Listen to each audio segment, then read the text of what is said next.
Здравейте! Приятно ми е да сме заедно. Казвам се Виктория Стоянова и съм ароматерапевт. Днес бих искала да си поговорим за етеричните масла в Библията. Етеричните масла са съществена част от живота на хората от хиляди години. В Библията се говори за поне 33 отделни етерични масла и ароматни растения, произвеждащи масла. Думата къдя се среща 68 пъти в Светото писание. Маслата се споменават по няколко начина в псалмите, притчите, в Исаия, в Евреи, като например в Миро на радост може да го срещнете и се говори за това как маслата веселят сърцата.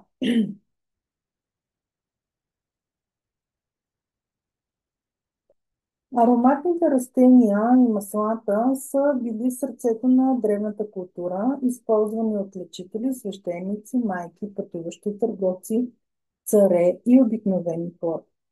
В Библията те се споменават многократно като символи на благословение, чистота, защита, обновление, почет. Включени са в помазване на царе и свещеници, като е познато специално миро, с което се помазват специално царете и свещениците. Грижа за тялото също така, пречистване на домовете, за духовна подготовка, лечение на рани, ежедневна хигиена, предпазване от инфекции и парфюмиране на тялото и дрехите. Днес, хиляди години по-късно, етеричните масла продължават да бъдат средство за поддръжка на здравето и баланса на емоциите и за свързване и за създаване на домашна атмосфера, която носи мир, спокойствие и баланс във всяко семейство. Ароматерапията свързва древната мъдрост с съвременните нужди, грижа на кожата, имунната система, нервната система, дишането и вътрешния баланс. Също така, общо в Библията има над 600 споменавания на етерични масла, като те не се споменават точно да пише етерично масло, но когато се говори за масло, миризма, ухания, аромати, за парфюми, се има в предвид точно за нас познатото етерично масло. Ето защо е очевидно, че маслата и множеството им приложения са били от огромно значение по това време. Масла като тамян, смирна, розмарин, исоп, нард са били използвани за помазване и лекуване на болните. Моисей и други фигури от Стария завет са използвали етеричните масла, за да помазват владетели и водачи. Също така в Библията има места, където се казва, че когато се ражда Исус Христос, а, нали, точно се споменава всъщност за мъдреците, които му носят дарове и даровете са точно тамян, смирна и злато. И всъщност това е било най-ценното по това време. И затова нали, така се е носило като дар. Също така в Евангелията има и 4 различни свидетелства на жени, различни, които почитат Исус Христос с помазване на миро. А, В времето на Естир, според Естир, 2 глава, 12 стих, бъдещите царици 6 месеца се мажеха с мирна и 6 месеца с други аромати. Царица Естир се обливала с мирна и зехтин в продължение на 6 месеца, преди да бъде представена пред царя, за да пречисти тялото си. Така са вярвали, нали, в това нещо. Освен, нали, духовно и външно, нали, има значение. А, Нали, обръща се внимание, че етеричните масла, споменавани в историческите източници в Библията, често са представлявали билки, смесени с зехтин, а не са идентични с това, което днес разбираме под етерични масла. Бог е създал тези чудесни средства, за да ги използва човечеството и без съмнение, в крайна сметка, за да бъдат използвани от всяко следващо поколение. Той ни е дал всичко, от което се нуждаем, за да се поддържаме на емоционално, физическо, умствено и духовно ниво, включително прекрасни ароматни растения и етерични масла. И започваме с първото масло, първото етерично масло, което е така познатият ни тамян или известен с така името си царя на маслата, защото това масло е изключително ценно, освен нали, за подкрепа на имунитет, за раздразнение на кожата, подпомагане на регенерацията, съдейства за по-добро и спокойно дишане, намалява усещането за напрежение в ума, може да се ползва за външно нанасене, може да се използва вътрешно също така, но тук говорим единствено и само за етеричното масло от тамян на дотера, което е смес от 4 вида тамян с различни свойства и различен хемотип, откъдето идва а, високо терапевтичното му действие и добре така познатото ни масло. Тук може да видите къде може да срещнете а, в Библията, нали, където се говори, нали, за тамяна. Също така, тамяна е едно от най-ценните масла в емоционалната ароматерапия. Носи чувство за защита, сила и вътрешен мир. Следващото масълце, за което ще се говорим, е смирната, като тук се среща в същия стих, където и тамяна в Матей, 2 глава, 11 стих. Ако имате нужда от Библия, за да прочетете повече информация като текст, нали, да видите, нямате Библия, може да се свържете с мен и ще ви помогна. Смирната е използвана като защитна смола при раждане, рани, баланс и балсамиране, символ на дълбока ценност и почит.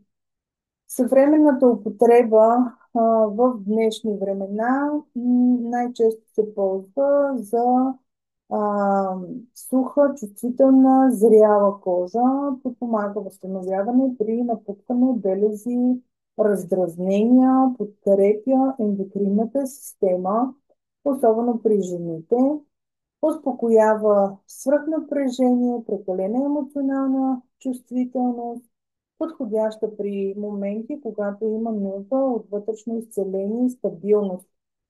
Смирната е маслото на нежността, постоянството, обгръща и дава усещане, че си подкрепена.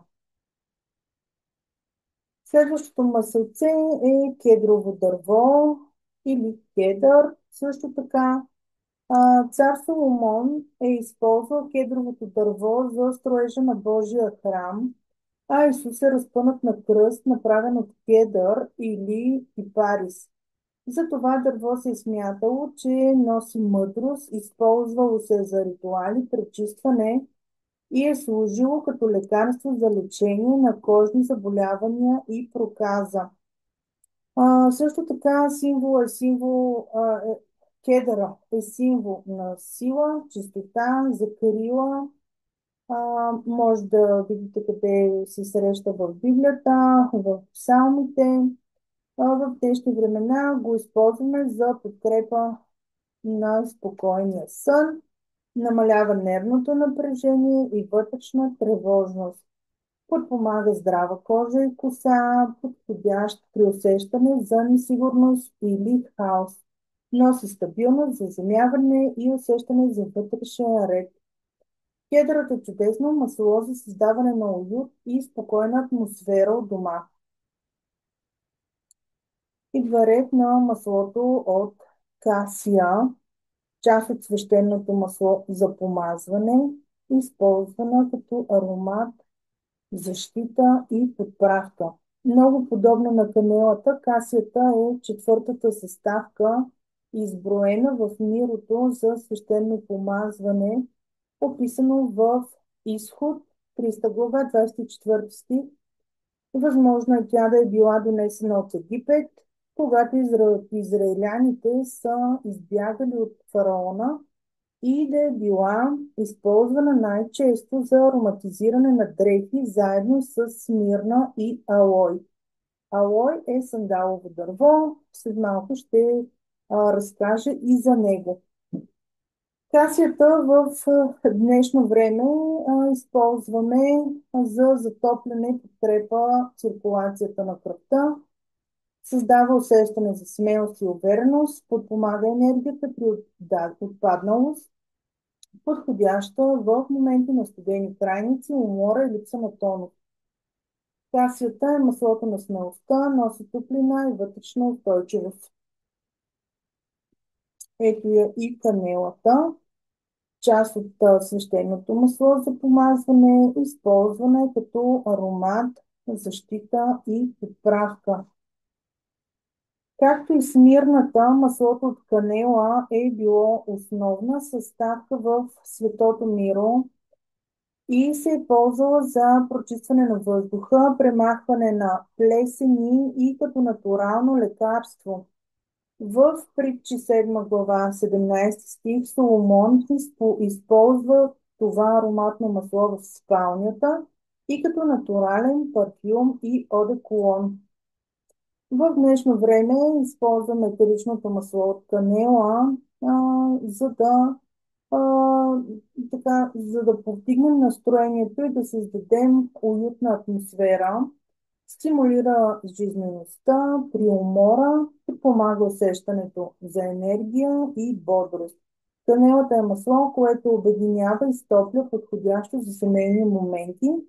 Също така може да се използва в кулинарията за приготвяне на сладкиши. Точно сега, по край на годишните празници, е изключително подходящо масълце. Следващото масло, което нямаме все още налично етерично масло от каламус, но вярвам, че ще му дойде ред. Всъщност това е от корени се прави, да. Ценено растение с ароматни корени, част от свещеното масло за помазване. Тук виждате стихче от Библията, където се среща и в днешно време използваме за подкрепа яснота на ума, подходящ при умствена умора, дава чувство за лекота и бодрост, подпомага фокуса при работа и обучение. Таламус е масло на будността, поддържа концентрацията. Следващото масълце е кипарис.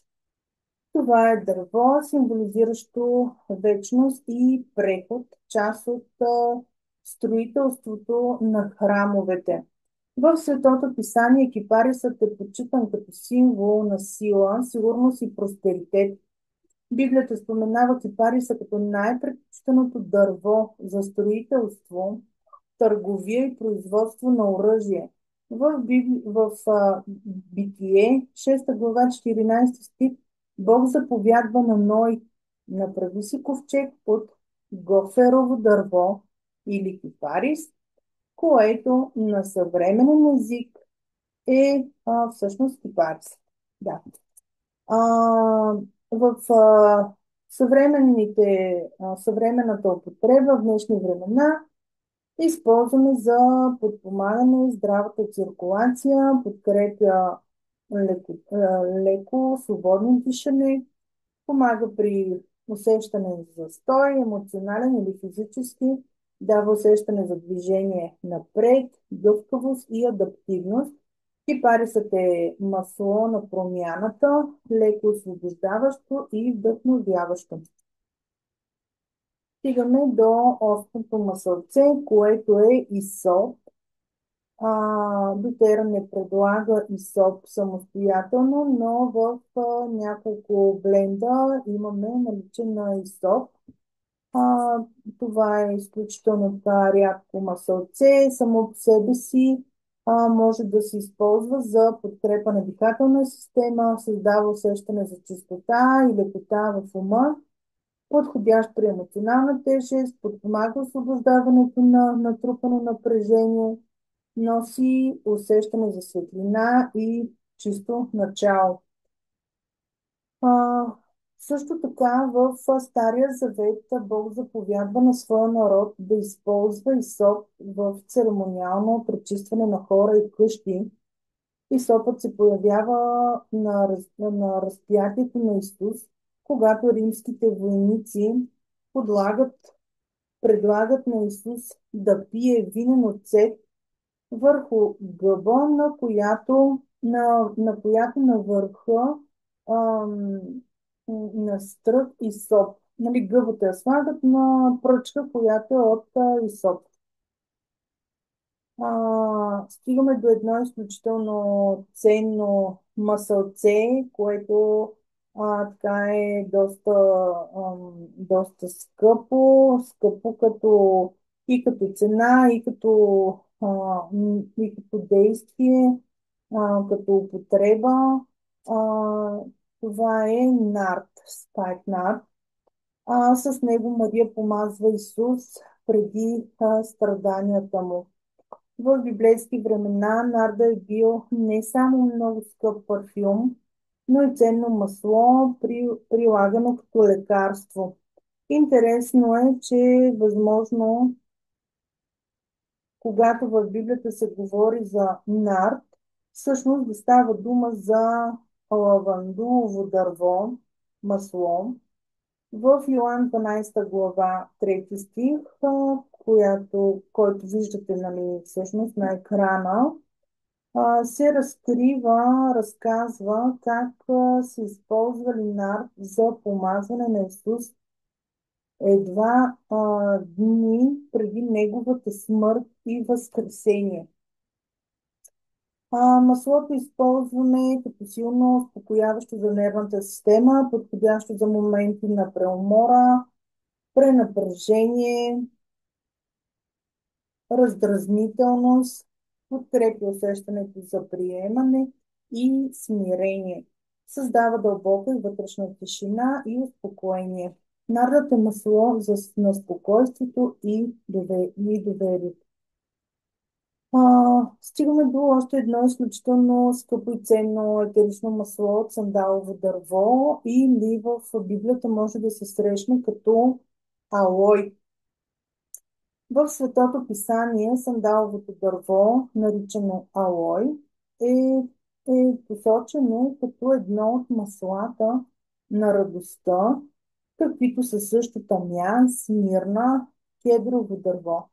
Никодим и Йосиф от Ариматея носят сандалово дърво и смирна, за да погребат Исус. На днешния пазар използваните количества масла биха стрували приблизително 200 000 долара. В днешно време сандаловото дърво е едно изключително ценно етерично масло, което използваме така най-често в поддръжка на здрава, чиста и сияйна кожа в козметичните кремове. Също така действа много добре за успокояване на нервната система, подпомага спокойствието и съответно дълбокия сън, подходящо за моментите на размисъл, фокус и тишина, създава атмосфера на мир, приемане и баланс. Сандаловото дърво е масло на дълбоката вътрешна хармония. Стигаме до розата, която е символ на чистота, женственост, благословение.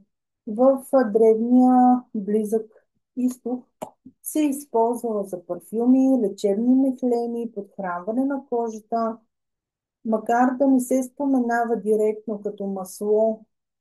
Много учени посочват, че термините роша, шеронски цвят, ливанско, ухание, също така саронова роза може да са препратки към ароматни цветя, сред които розата. Всъщност сароновата роза, споменавана в Соломоновата песен, а, наистина не е, нали, наистина роза, а е по-скоро нещо подобно на хибискус или лале.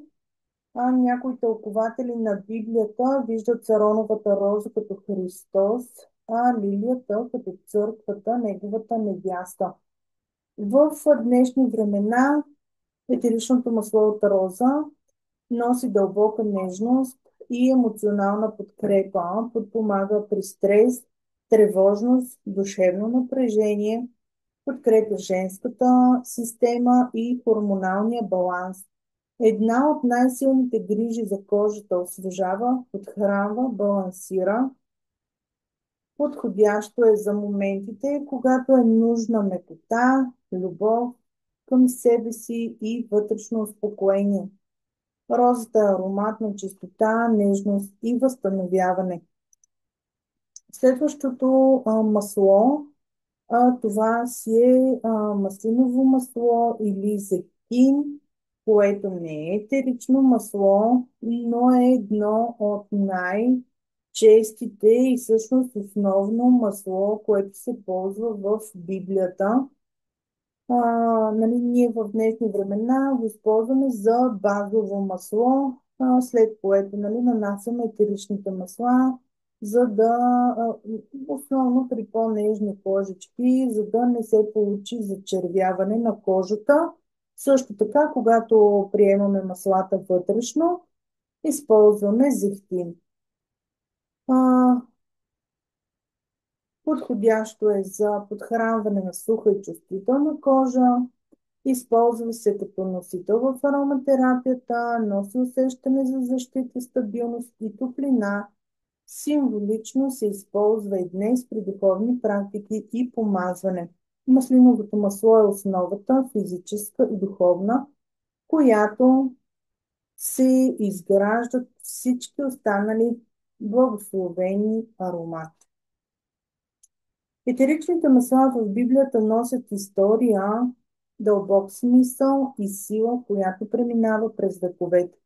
Те служат като мост между древната традиция и съвременните ни нужди за здраве, поддържане на тялото, емоционален баланс и създаване на мир в дома. Това знание ни позволява да използваме ароматите с уважение, като част от личния ни път към спокойствие, устойчивост и вътрешно укрепване. И искам да ви благодаря, че бяхме заедно. Ако имате някакви въпроси, може да се свържете с мен. Приятен ден!